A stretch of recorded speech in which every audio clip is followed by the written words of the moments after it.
تو احد کا یہ لفظ جو ہے اس میں تمام ان لوگوں کا رد ہو گیا جو اللہ کی ذات کے سوا کسی بھی انداز سے اللہ کے ساتھ کسی اور کو شریک کرتے ہیں، اللہ کے ساتھ کو اور رب بناتے ہیں، اللہ کی ذات کے کوئی حصے جز بنا دیتے ہیں، ان سبھی کا رد ہو گیا۔ اللہ فرماتا ہے کہ وہ اکیلا ہے، یکتا ہے، اس کے ساتھ کوئی دوسرا نہیں ہے۔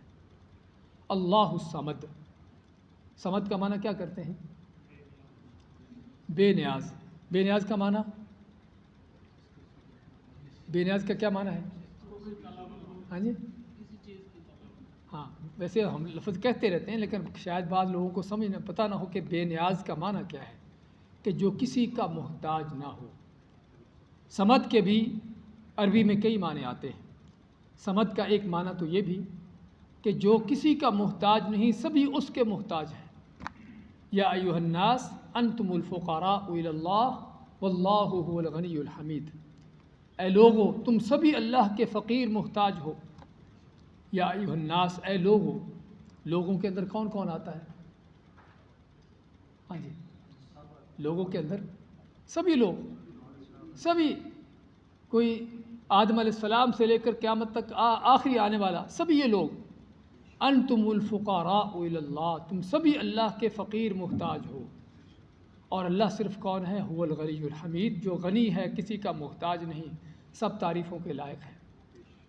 تو یہ ہے صمد کا ایک معنی، کہ صمد جو سبھی اس کے محتاج ہوں، کہ وہ کسی کا محتاج نہ ہو۔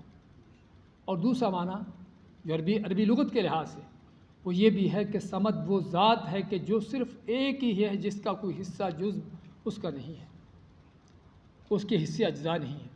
اصل میں یہ ساری تمہید بیان ہو رہی ہے۔ آگے جو لفظ آگے اگلی آیت کے لیے، اگلی آیت جو ہم پڑھیں گے اس میں پتہ چلے گا کہ صمد کا کیا تعلق ہے، کہ اس کے کوئی جز حصے نہیں، نہ تو کوئی جز حصے ہیں، نہ وہ کسی سے نکلا ہے، نہ اس سے کچھ نکلا ہے۔